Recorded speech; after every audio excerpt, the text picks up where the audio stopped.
Hi, Hello Watch fans, and welcome to another edition of the Real Time Show with me, your friendly neighbourhood watchmaker, Rob Nuds, and my co-host, Alon Ben Joseph, calling in all the way from Amsterdam. You're not in the store today, though, Alon, are you? Where are you? Tell our listeners, please. I created a improvised home studio. It's sounding good, mate. Sounding good. So I'm now in my comfort zone because all the podcast episodes I've ever recorded have always been in my office. So my work office. The feedback I got is we really elevated our game with this show. My audio was often a bit disturbed because I am in the office. Equipment-wise, it's the same. So if you guys think that for this last Q&A of the year 2022 is better, let me know.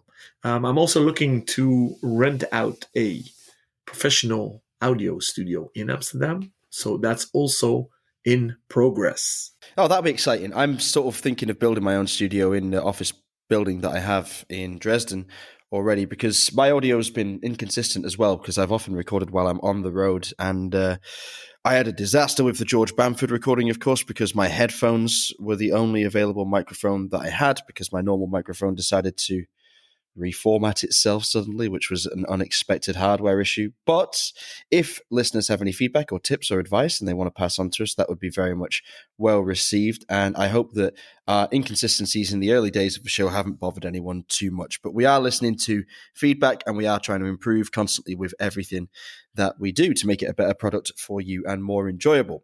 Now, I'm pleased to say that as we do approach New Year's Eve, we have a nice question from one of our listeners, a guy called Gerald Everett. He's emailed us our direct emails. You can contact us in that way as well, of course, at either rob@therealtime.show or alon@therealtime.show.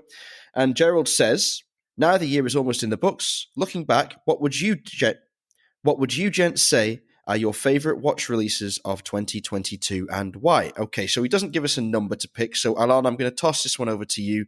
Pick one or two or three. Your call. Wow. It has been quite a roller coaster year. I think that everybody felt kind of liberated, maybe not in Asia and China, but definitely in Europe, that we started off the year with lockdown still in Holland. I can't even remember that we had that period. It seems so long ago. Regarding watch novelties, so for me, the year usually starts with, back in the day, Basel World and SITH, today Watches and Wonders. Although now for 2-3 years we had the Dubai Watch Week. So we had some launches there.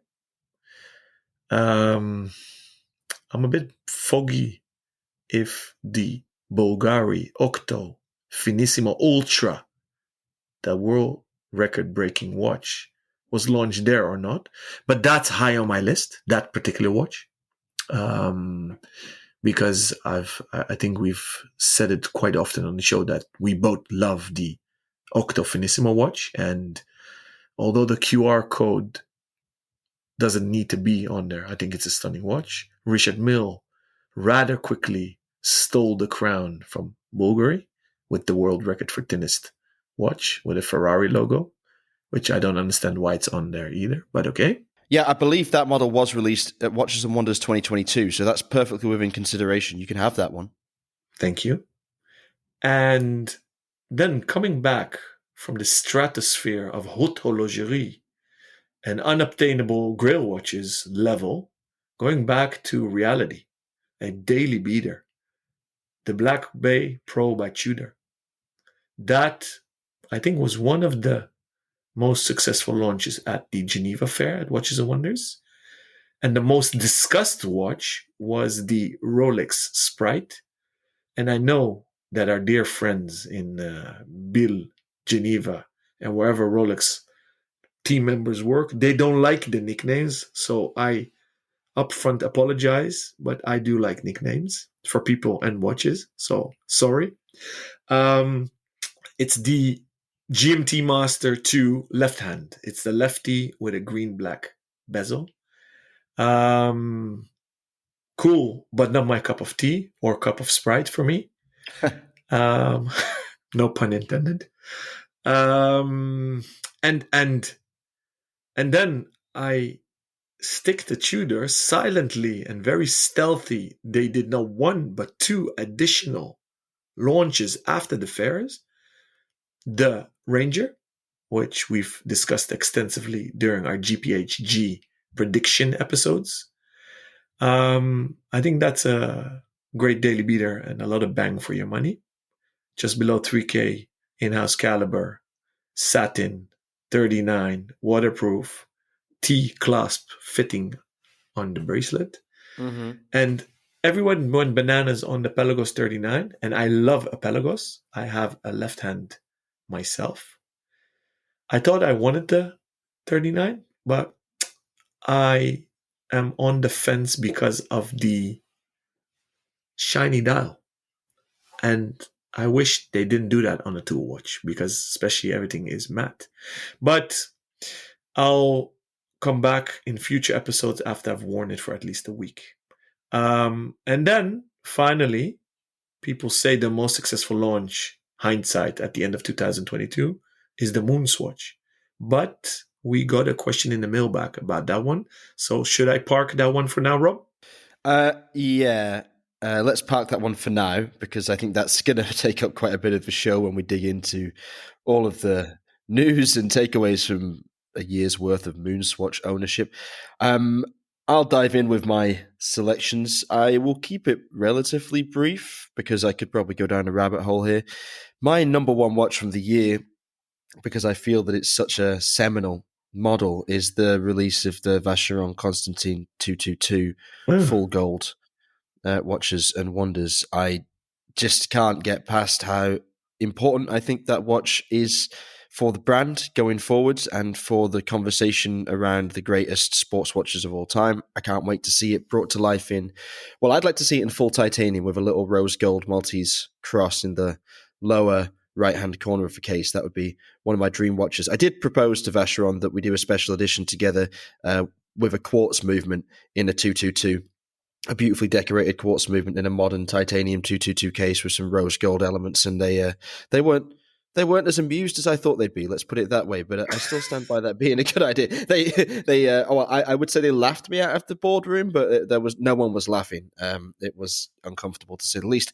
Anyway, there was that, and I have to say I'm going to point to one of our fellow media outlets, and I'm going to shine a light on the Zenith Chronomaster Original Limited Edition for Hodinkee with the salmon colored dial, I would say, in the grey, slate grey, and silvered subdials. I absolutely adore this color combination. And the reason why I've picked it is because I've always wanted to own a Zenith Primero. I never have done. So few inspire me. This one did, and it surprised me in the process because I've never really been much of a salmon hunter.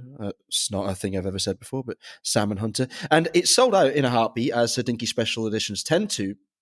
But coincidentally, or rather tortuously, around September time, I was just fawning over this watch. I was going back to the website to look at it again, and one had come back up for sale. So someone must have either cancelled or returned it, or for whatever reason. And I couldn't work out what was going on. I thought that it was either a glitch or blah, blah, blah. They hadn't sold out as quickly as I thought, and I'd been mistaken.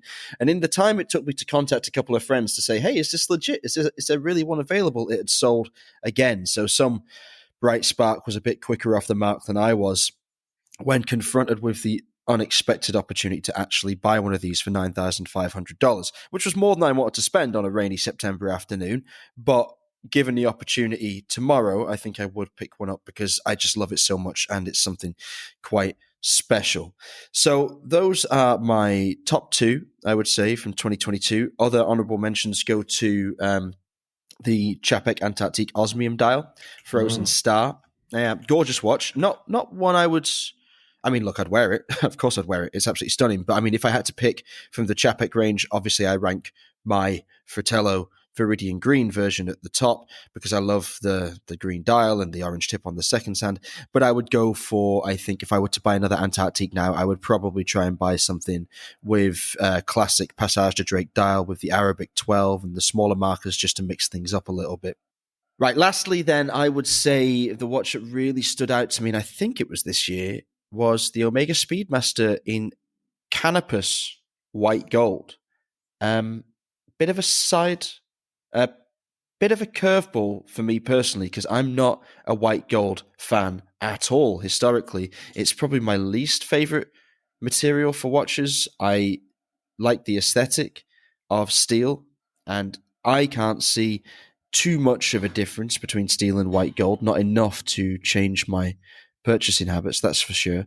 And I don't like the softness in comparison to steel when you're not getting an aesthetic boost. So the Canopus was a really weird one for me, but when I got it in hand, I was able to appreciate exactly how wonderful a material white gold can be. I mean, the weight of it, especially on the bracelet, which is an absolute must if you buy that model, is unbelievable. It's absolutely heaven on the wrist. It's supremely well balanced, and it may be the watch that ultimately gets me over to white gold.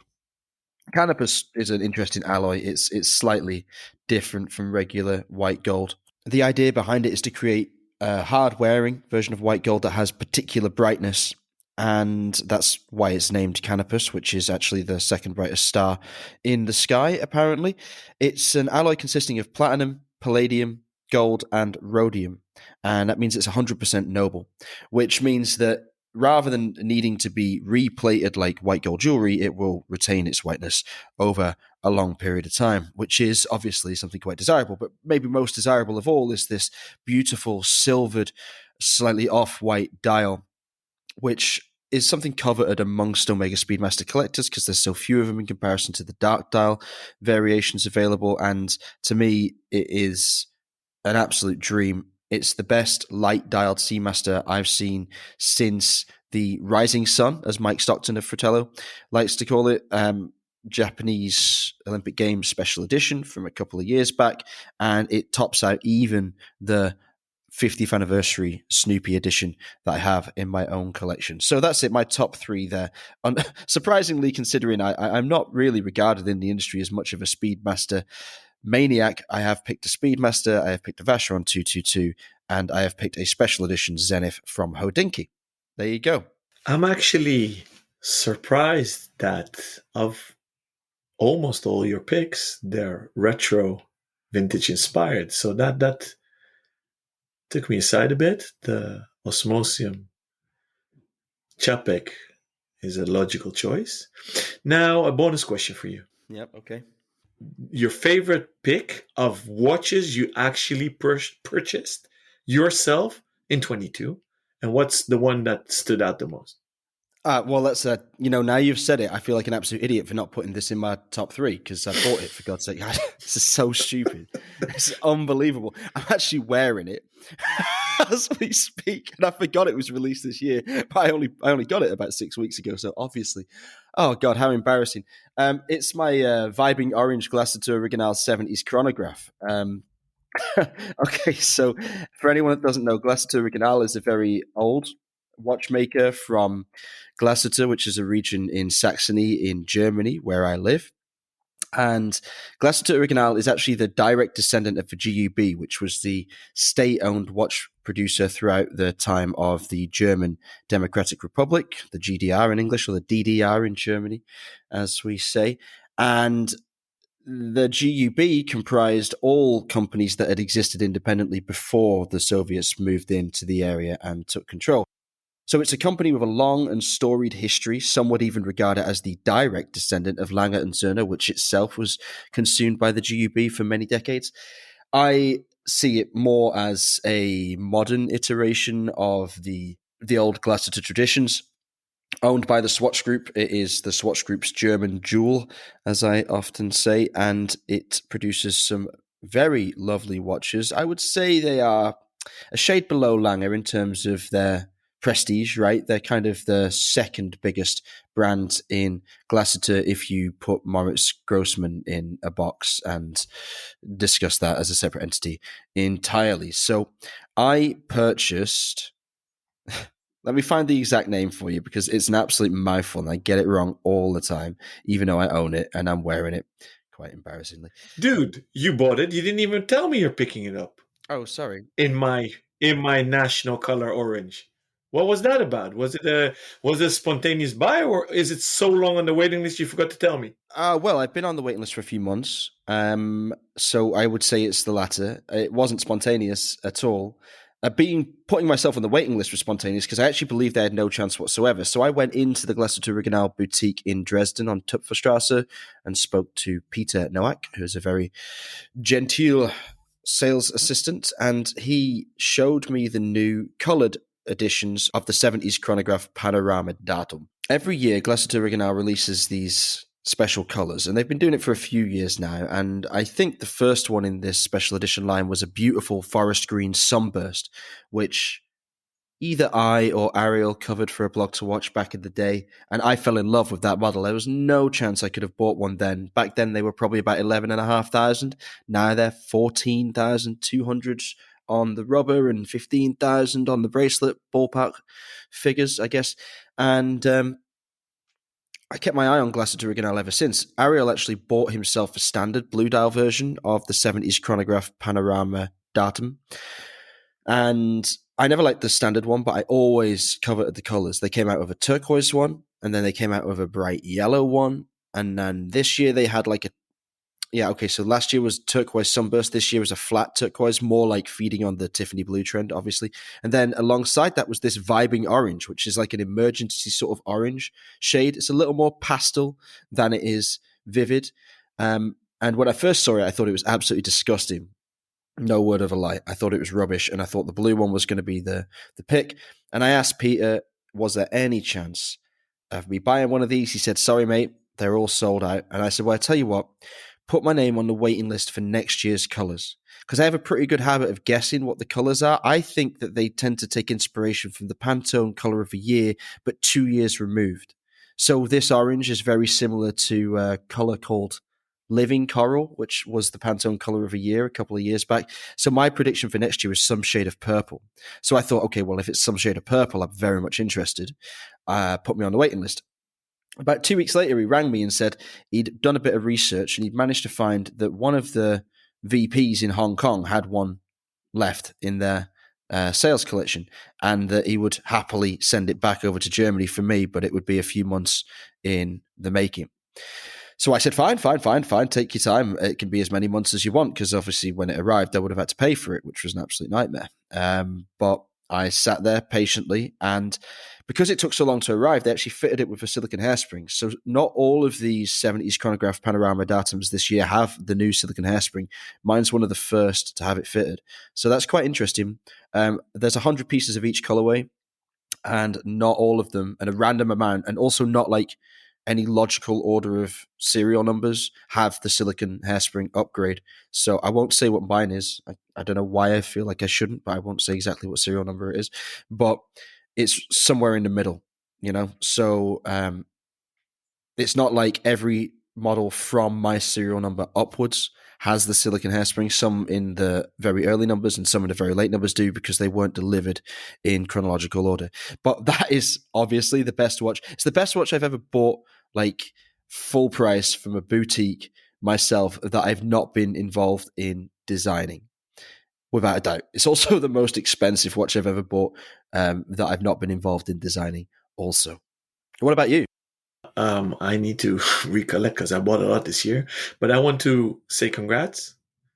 I was very positively surprised when I saw it on your Instagram feed. I love Glashütte Original. I love almost everything out of Glashütte. Well, not all brands and models. And I do think that Morris Grotzman should take a proud second position, and GO, as we abbreviate Glashütte Original, as third. But that being said, I love the brand. I love your watch. And obviously the orange matte finish. I didn't know about the silicone hairspring, and I have a question for you. Is that one that comes from the Swatch Group labs in Switzerland, or do they actually make it in Germany? I'd be amazed if it didn't come from the Swatch Group labs, to be honest. I'd be amazed, but I can't say for sure. I don't know. They were quite cagey on it when I asked them, because I asked a lot of like really pointed questions and didn't get many answers. To be honest, I think it's because maybe the boutique staff weren't actually 100% sure of the answers. I have sent out some inquiring emails to other members of staff to see if I can find out more about it, but As of yet, I'd just be very surprised if that isn't Swatch Group technology filtering its way through the brands. So let's assume that it is not German. Does it bother you?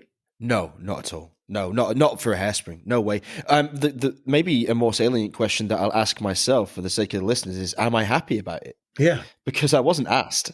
Nobody gave me an option. And like Peter just handed over this watch that I was putting 14 bloody thousand euros down for, and I had to sell a bunch of watches to afford it. All of them mine this time. So I said, "Oh, it's got a silicon hairspring," and he looked at me, clearly aware that I wasn't quite sure how to take it, because I was like, "Well, do I want the silicon hairspring in this kind of watch? This is my first like really high-end German-made luxury watch." And because we share this passion for German watchmaking, how much I love German watches, how many Nomos watches I have in my collection, but how I don't yet have a Lange, how I don't have a Moritz Grossman, how I never had a Geo. And this is top level watchmaking. And I thought, maybe I actually would have preferred to have the regular hairspring, because I feel somehow that it's a bit more in keeping with the traditions and the styles of the area. But firstly, thanks to my British upbringing, I rarely complain about anything. And secondly, when I had a few more seconds to think about it, I thought, well, you know what? I don't have a silicon hairspring in my collection. And as a watchmaker, I probably should. And if it were going to be in any Glacétur Original, it might as well be in one with a bright orange dial, because that's about as non-traditional as you can get. So as it is, I'm very happy. I am very impressed with its timekeeping. I will reserve final judgment until I've had it on my wrist for a couple of years, because this is one I plan on just wearing the hell out of. I'd never plan on selling it. I did not buy it to flip it, although these coloured editions do tend to go for quite a lot more than their RRP, unsurprisingly, given how limited they are and how bonkers they are. But this is going to be this is something for me. I treated myself for once. I really saved up and cashed out of a lot of my collection, and it means a hell of a lot to me. So I'm going to enjoy it, and I'll tell you how I feel about that silicon hairspring in a couple of years when I know exactly how it stands up to the rigors of daily life. Amazing. And maybe we should do a review about that watch, but one prerequisite, I want to wear it for a week as well. Well, I'll have to come up to the Netherlands in January. I need to visit my old colleagues from Fratello anyway, because we've got a beer in the calendar at some point, or at least mooted. And also, I do want to do a review of this watch because it's such an unusual piece and deserves to be spoken about. I reckon we schedule that for around February, so I'll bring it with me and I'll let you borrow it for a few, I suppose, days. Okay, I'll have to hang around in the Netherlands so I can take it back with me. But yeah. Okay. Amazing. That's awesome. It's actually an awesome story. It's actually interesting about the hairspring. So you asked me what my favorite purchase was in 22. And it's actually, I don't really like these top 10 lists that everybody publishes either on their Spotify or their Instagram or blogs. But it's actually good to just sit and summarize the year. And I've actually purchased quite some watches. And I'm getting older, so my mind is becoming more foggy. I bought 2 Moonswatches. They're definitely not up there. I actually had a good December because I picked up an Elka watch during my trip this month to Geneva, and a Frederic Constant. Beginning of the year, I picked up a Zenith Chronomaster Revival Shadow with a 400 caliber, because Zenith is moving away from the OG 400 El Primero caliber, which I highly recommend you should consider, Rob. And maybe we should just swap watches. You can loan mine. On topic of that, you've never owned an El Primero, which is shocking. I have actually a lot of watches in the pipeline that still haven't been delivered. I don't think it's fair to mention the moon watches, not moon swatches, but the actual Omega moon watches. I picked up both 3861s and the Sapphire and the Plexi to complete my Speedy collection. But I don't think it's fair to mention them because they weren't launched this year. Wow. I've picked up some vintage watches, but I'm not going to pick those. You know what? Not to make this answer so long, I'm sorry, our dear listeners. I think I'll go with my gut feeling. The most surprising one is small brand, Elka Watch Company from Switzerland, Hakim El Kadiri. His nickname is Elka. And the irony is that Elka Watch Company is an old name that he revived, and he picked that name because it's his nickname. And the cool bridge to me is that besides that he and I are friends, there was a Dutch Elka watch company, which has nothing to do with his company. And we actually bought off the store in Amsterdam from Elka. So I have fond memories of Elka. I collect Elka stopwatches and watches, but from the Dutch Elka and not the Swiss one. So I have to go with that one. Well, that's a good one. That's off the radar. I think we both picked pretty interesting watches from our own collections. I can't believe I didn't put mine in the top three. Okay, in my defense, it's because it's not like a new model, but neither is the Speedmaster or the El Primero, so I don't know what and the 222 is obviously ancient, so that's complete nonsense. All right, I'll forgive myself. I will commend you on your choice. We should get Elka himself on the podcast soon to discuss the brand. That would be a lot of fun to talk to him. I've got a question for you that actually follows on from some of the choices I made by accident. I'd forgotten about this question, but it came into my direct messages on Instagram from Spets Naz.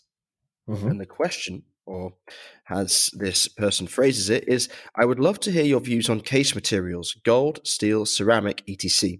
Are you more for the classics or do you like modern materials? So I'm thinking of this because I obviously touched on the white gold and I also mentioned the silicon hairspring, which although isn't a case material, is a modern material itself.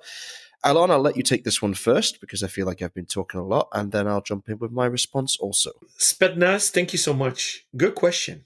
There is a huge difference between gold and steel, and those were usually the only two choices, and maybe sterling silver, or not even sterling silver, just silver.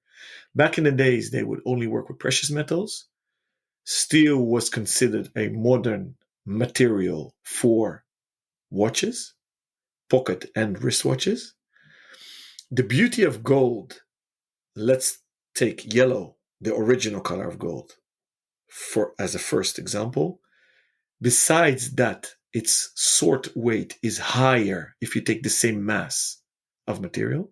So a watch will be heavier in gold compared to a steel equivalent with the same specs and dimensions. And, which I love about gold, is the feel of gold on your wrist. It conducts heat way more than steel. So it's lovely to wear, especially when you live in cold climates. You'll feel the coldness of the steel, and gold heats up very quickly. Then, obviously, there is no better luster in metals than the king of metals, which is gold. And then gold, you can make it into different kinds of alloys, mix it up. Rob just beautifully explained the Canopus gold. So when you mix up gold with other, either precious materials, but back in the day, white gold it would have been made with nickel, which is not allowed by EU standards anymore due to allergies and stuff. But you mix it up with palladium, sterling silver, also a bit of copper. They could use bronze, but not so much. To get it more red, pinkish, you'll use less palladium, less silver, and mix it up with more copper. That's how they play around with the colors of gold. Then moving on to more modern materials. I think what was groundbreaking in the 70s, and IWC together with Porsche Design, I think broke two new materials into the watch industry, which is both titanium in the 70s, which was an aerospace material and an aeronautical material. And it was used also in the medical field.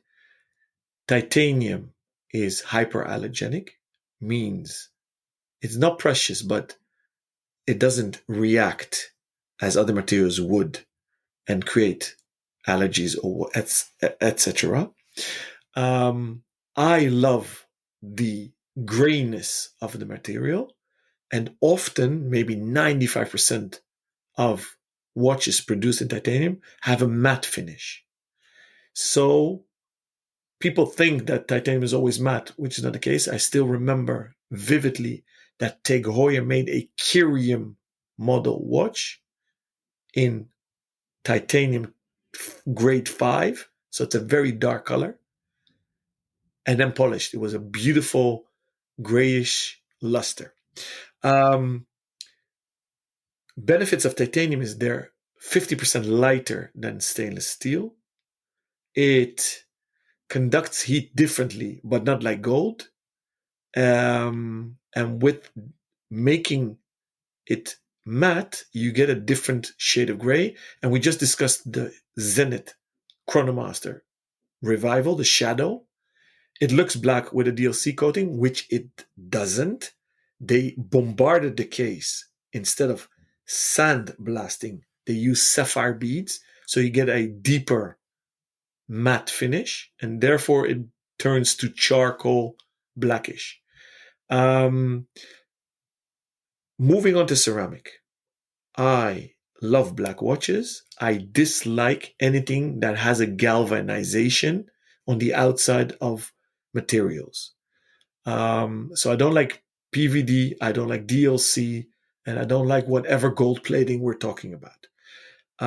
So if you want a black watch, I either want it ceramic or I want it carbon, forged carbon, or whatever. Those are my two flavors.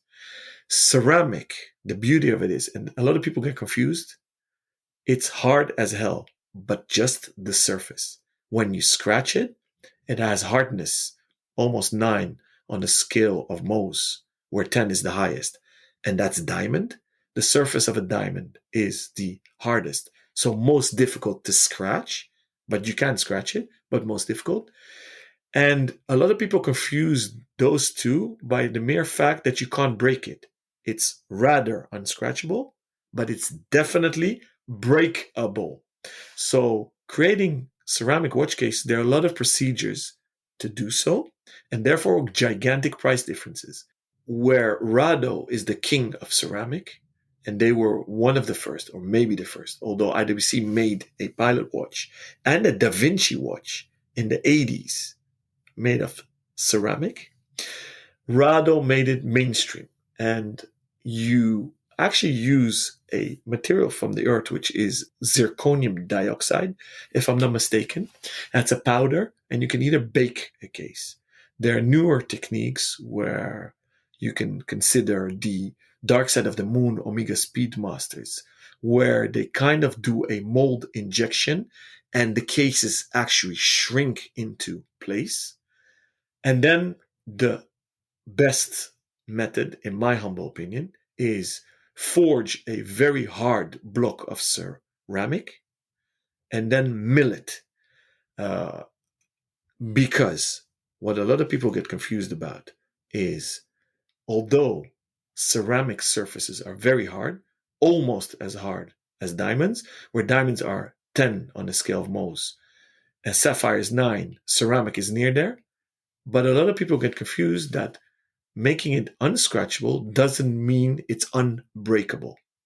And these different techniques are very important. Besides that, obviously, they're very difficult to make. The more procedures there are, is it protects the quality. Because if you look at the low end of the watch market, where fashion brands use ceramic cases or straps, they use the easiest technique of baking the cases with powder, but they're very porous. So they break easily. With one little tick or bang, it breaks in half, literally. And the forged ones are more difficult to destruct or break, but they will break. So for all of you that don't own a ceramic watch and have one on their wish list, keep it in mind. There's nothing more beautiful than a black ceramic case. And for the record, you can make them in various colors. Rado does that beautifully, but the most popular ceramic cases are in black. And also bezels, for that matter. Slowly, all dive watches are moving to ceramic bezels. The upside is they keep their color, they keep their luster if you don't satin finish them. Usually they're high polished. And the downside is that they break. And that's something that I'm worried about, especially if you have two watches. To prevent that I keep on rambling forever, something that I am excited about in modern technology in watchmaking is sapphire watch cases. I still don't own one. I admire them. I don't know if I would like one. It's beautiful to see the calibers inside the case, but when you have all the screws sticking through, it reminds me of these tacky lady high-heeled shoes where you see a plexi heel and then you see the screws coming through. So I'll shut up now. Rob, what do you have to say on this topic, and which ones are your favorite materials? It's a really good question, and it certainly is food for thought because it's something that I'm sure we all have pretty strong opinions on, but maybe don't get the chance to vocalize as often as we should, just so we know where we stand, because it is an evolution. One goes through changes through one's collecting career quite regularly, I would say. I remember when I first took to the bench and picked up tools, I thought there was no greater watch than a rose gold cushion-shaped watch with a white dial and black Roman numerals. And now I couldn't imagine wearing anything like that at all. Now I tend to prefer steel watches because I'm quite rough with my watches and I like tool watches. I like that aesthetic far more. And I like blasted surfaces, as you mentioned in regards to titanium, and thus I have come around to titanium recently in a way that I never had done before. I am growing into bicolor watches, which is something very uncomfortable for me to admit, but it's the truth. I'm really into steel and gold, titanium and gold. I love with a dark blue dial. It just brings back memories of crappy secondas in the walls, in the windows of every jeweler on the high street in the early 90s. But I have a soft spot for that era because it's when I was a child, of course. I don't like ceramic in general. If I were to buy a ceramic watch, it would be a Hublot, and I would get the white one probably because that's the most ceramic of all ceramic watches I can imagine. And I kind of feel when you're going for an experimental material, you should go wholeheartedly in that direction. Carbon fiber, also, I am not a fan. I do quite like forged carbon in theory, but don't get the same feel of satisfaction from it when I'm wearing the watch. I am coming over to precious metals like yellow gold, rose gold. And as I mentioned before, I may start to consider white gold in the future in a way that I never have done before. Sapphire, as you mentioned at the end there, is something I am quite interested in. And I don't own a sapphire cased watch. I can't imagine what style I would go for if I were to buy one. Probably Hublot again, because I just regard Hublot as such a industry leader in materials development. And I could see myself wearing one in the future for fun, but it is weird. On the subject of Hublot, they have some of the more interesting case materials available. They have something called texalium, which is like a almost like a textile fused, or almost like a aluminium fused with textile, and they used it on a couple of special editions. One with Lapo Elkan, the heir to Fiat, the car manufacturer in Italy, and also on some Harrods special editions with a green camouflage chronograph, Big Bang chronograph with King gold pushers and numerals and hands. And talking of gold, in the Hublot line, the most impressive thing I've ever seen in that factory was probably the invention of magic gold, which is a gold infused carbon billet, which is then cut with an electrified diamond wire into shape, and it is pretty much unscratchable. And I've really tried. They actually, as part of the tour around the foundry in Neon, they hand out parts of that case and ask people to try and damage them. And I tried and failed, and I was absolutely wowed by it. My favorite thing that Hublot does, so I would like that. I also quite like their squid ink infused Kevlar cases because they're just absolutely bonkers, but I can't see them skyrocketing up the charts of the best sold watches of 2023. So we'll leave those on the shelf. But to answer Spetsnaz, so normally I would say, yes, steel is number one, but there are, of course, different types of steel. Now, Alon has had a lot of experience handling a certain kind of steel, Rolex 904L steel, otherwise known as oyster steel. So maybe you'd like to touch on that before we move on to the next question? Well, I forgot to mention my favorite metal, which is platinum. We didn't even touch upon that, and now I've been listening to you about Hublot. I'm not that familiar with that brand. I'm not such a fan, but it's so amazing how they push the envelope on innovation that I actually learn just by listening to you. I want to suggest maybe we do one episode, which is a special about materials, because I want to discuss the difference between forged carbon and regular carbon. Steel, why are there different steels? What's surgical steel? What's 914L versus Rolex's 904L, like you mentioned? I want to talk about gold, especially red gold. It fades. People don't know that. And you've touched upon it with the cannabis gold. You talked about Hublot. IWC made Ceratanium. I want to talk about that. So, what do you think of my idea that we do a special one day about this? Yeah, as you were talking, I just realized we didn't even mention bronze. I mean, there's so many materials now, and there's different types of bronze as well. You've got like tin-rich bronze, you've got aluminium-rich bronze. Oh my goodness. Yeah, okay, fine, agreed. We'll do a breakdown. We'll do some breakdowns of steel, like standard 316L hypoallergenic steel versus 904, and other variations of steel, and what that can mean for not just the case's longevity, but what you can do to the case when you're creating it in terms of its hardness and its treatability with heat and other compounds and whatnot. Oh my goodness, there's so much to go into. We need to discuss Omega steel. Oh, mega steel, mega. They write it with O and then a dash, Mega steel. I think it's probably supposed to be mega steel. Oh, mega. It's Oh, so mega. mega. Have It's you ever so seen that? mega. Have you ever seen that joke, that little skit, 15-second like advert that Fortis Watchers did on YouTube? It's hilarious. If you've not seen Fortis's YouTube channel yet, you should go follow it. Check out the videos. They work with a film production company called What the Film from Munich, and they've done a bunch of like 15-second comedy jokes. And oh, mega is something that you'll like pick up when you watch. All right, okay, moving on. Let's discuss one of the most discussed watches of the last year, something that we both own, something that didn't feature at the top of our most preferred watches bought in 2022 list because, well, I don't know why, because let's find out. What's it been like for you owning the Moonswatch? This question came in from Tamir in Tel Aviv, and he contacted us via Facebook, which of course you can do. Unusual for us, but very welcome indeed. So please get in touch with your questions. Let's address Tamir's. Alon, I'm going to throw this over to you because I know that you are desperate to talk about the Moonswatch. I'm actually, desperate is not the right word, but if you think about it, I think I need a session with Dr. Psychologist Rob, my buddy, my watch buddy, about what I'm actually feeling, because I have loads of emotions and feelings about this Moonswatch, and I'm bouncing all around. From day one, when I saw it, I said cool, and then I said not cool, and then what the heck is going on here? And these cues, and it was a limited, and then it wasn't a limited, and then it was only in store, and then it would be e-commerce, and then there's no e-commerce, and pushes are falling off, pushes aren't falling off. So I love learn by doing. So I've purchased one. I got my second one a few weeks ago. So wait. You have two now. You're still not convinced, but you have two. So which was the first you bought? Well, I wanted the Mars Yeah, because it's I cool. love the Alaska project in the real Omega Speedmaster watch.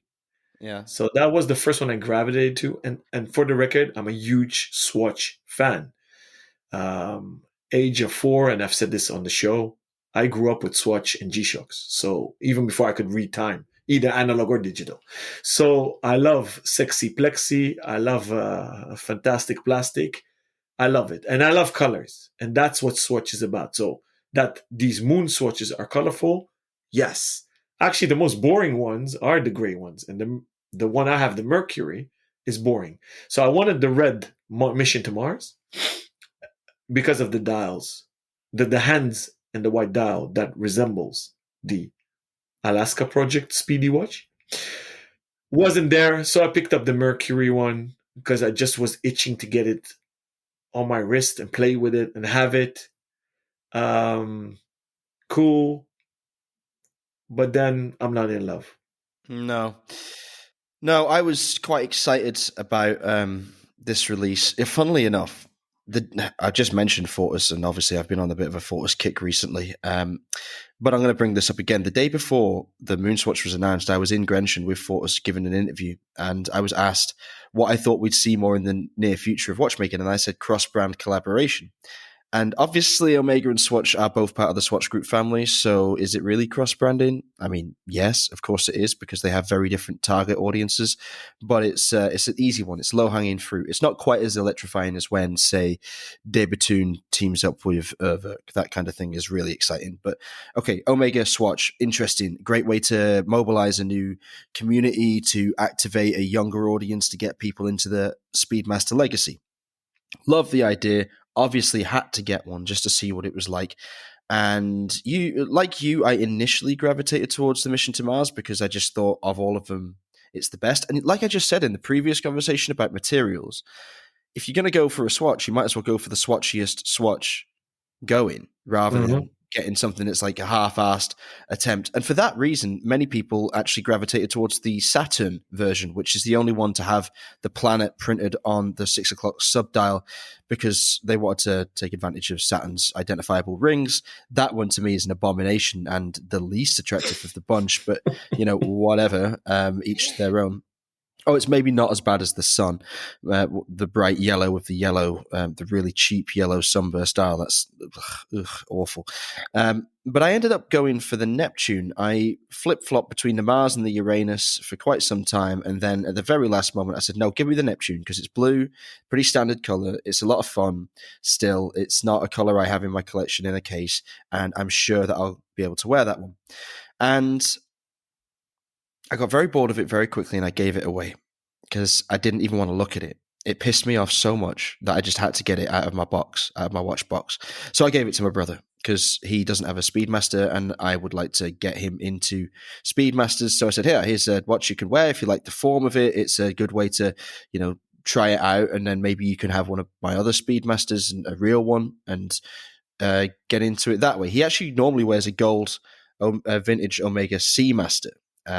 But I was really keen to, expose him to the Speedmaster legacy. So he now wears that one, and he thinks it's a lot of fun. He thinks it's great. He also loves the fact, because he's a bit nervous about wearing ultra expensive watches, he loves the fact that it only costs €250 because he's not too scared to bash it around. And he also works in healthcare.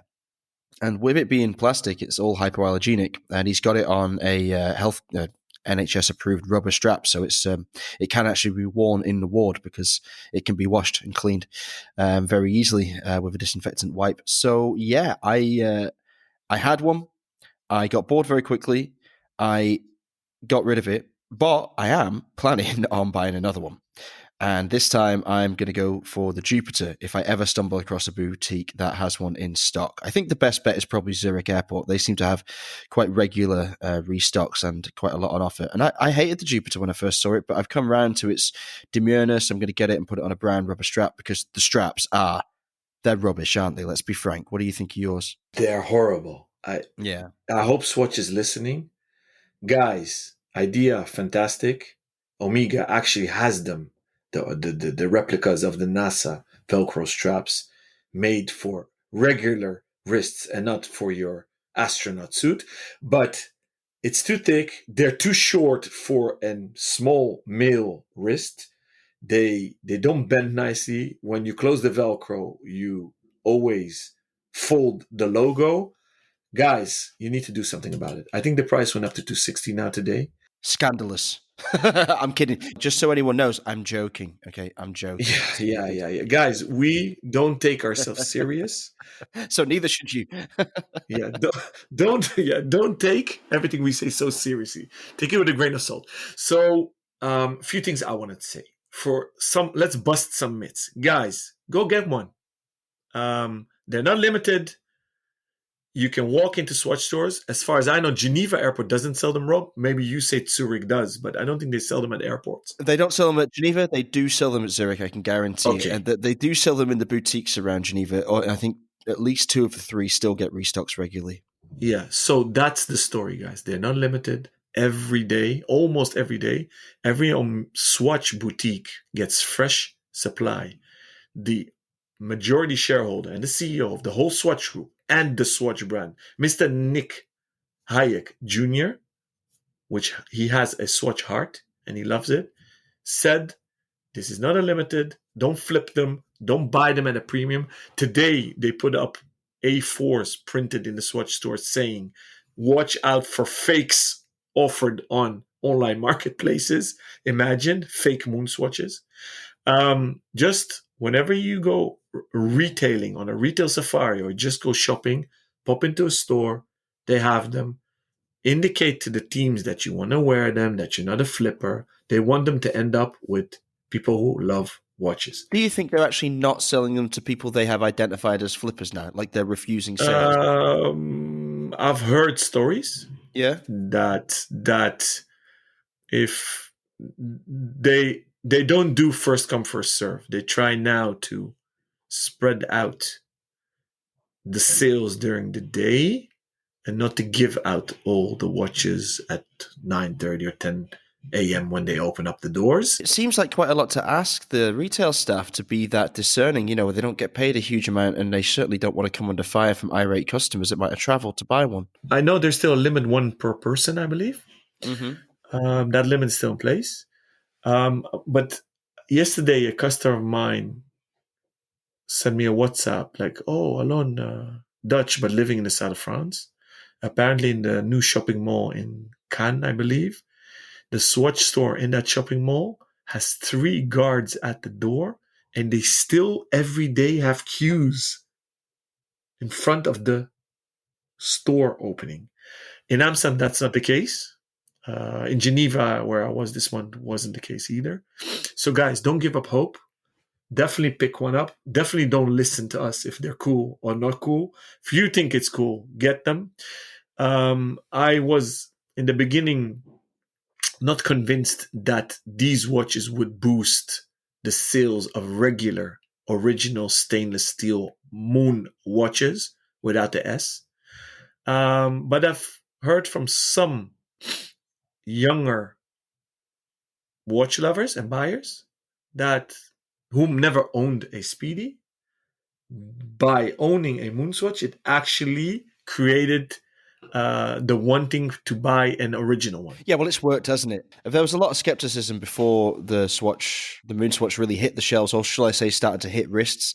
People were jawing about how it was a ridiculous exercise and that it was damaging to both brands, or especially to the Omega brand, and they couldn't see the point of it. I think, to be honest, anyone with a shred of patience and distance from the release could see what the goal was. The question was, would it be achieved? Would it be successful? And I think, despite the reams of vitriol that have been posted in the comment sections of many a fine watch media outlet around the world, of which there are many, Omega and Swatch will be absolutely thrilled with the news this has generated, the amount of activation it has resulted in, and I think that they have a new audience and potentially even a whole new generation now attuned to the Speedmaster legacy. And come on, I mean, people are going to be writing theses about this for years to come. Yeah. So I have one comment and one question for you. I'll go with the question first. On topic of cross-brand collaborations, you mentioned the Bethune with Uurwerk, but that's a logical one because they are in the same realm of horlogerie. Do you think that this collab between Swatch and Omega would ever happen if they weren't part of the same mother company? Wow. Very, very good question. I guess my answer is probably it certainly wouldn't have happened now. I don't think such a collaboration would have been the first. I think that this is pretty radical as it is, you know? And it was a risk, I suppose. It doesn't look like it now because it's been such a success and has generated so many column inches and so much attention that whether you love it or hate it, you know about it. And that's really the goal. Could it be something that other brands would pursue if they weren't linked by a mother company? It's a damn good question. I'm trying to think of an example, actually. I'm trying to think, because I mean, you wouldn't see a group to group collaboration. You wouldn't see like Swatch collaborating with Panerai, for example. But I'm just trying to think of like, let's take an independent and let's take a small okay, maybe like a Timex and an MPNF. No, is that too far? Is that too stupid? A Timex. No, because they made a mad one. Oh yeah, yeah, true. So suddenly they opened the door a bit, didn't they? Now that's interesting, right? Because why did it work? Well, what is it that Swatch brought to the party? Swatch brought its materials, okay? And Omega brought its branding, it brought its icon. And it was an icon of one brand executed in the mode of another. So I suppose the question is, does the smaller component of these two brands either have an icon that a bigger brand would want to execute in its style, or does it have something so unique about the way it makes watches that a bigger brand would like to give over one of its icons to it? Now, Swatch is pretty, can I say unique? Certainly very unusual in that it has such an identifiable material quality to it. When I say quality, I don't necessarily mean high quality. I just mean it has its material qualities, which are very unique to it. What do you think? Do you think I'm on the right track there of what components need to be in the mix as well to create a Yes. perfect recipe? Yes. It's a good answer, actually. And I personally think that it would never, ever have happened if they weren't part of the same group, because the fear was there that it would deteriorate the Omega image and brand. And the gap between the levels is so big between Swatch and Omega. Am I happy that they did? Hell yes. I'm happy for Swatch because I root for Swatch. I'm happy they made them colorful and not too serious. I think it's amazing for the watch industry because it put the watch industry again on the map, and not just because Rolexes and Pateks are being sold triple the retail price, because we've discussed this as well. I don't like watches being commoditized. So, and I'm not happy that these moon swatches are also being flipped with premiums. And I'm happy that Nick Hayek Jr. hates that as well and squashes these speculations from day one. And I think they initially wanted to make it a either limited edition or a limited run. And now it seems they're going to run this for years. And there are rumors that they're going to add a new model every year. Have you heard that? No, I haven't heard that. What are they going to start adding other Planets. intergalactic Yeah. bodies? I mean, forgive me, but I don't think the general public are aware of too many other planets in the universe. Don't they all have really boring names as well, like X33 or some? I mean, isn't that that's X33 is an Omega watch, you know that, right? Sorry. I mean, they call it Alpha Centauri. Is that a star? Is that a star? Yeah. Alpha I have no Centauri? idea. Centauri? Oh, goodness knows, I don't know. I mean, what are they going to do? I mean, they could do constellations. That would be interesting. You could do an Orion. Yeah. You could do a Plough. Yeah. You could do a Leo, an Ursa Major. People probably know those. I mean, I'm not.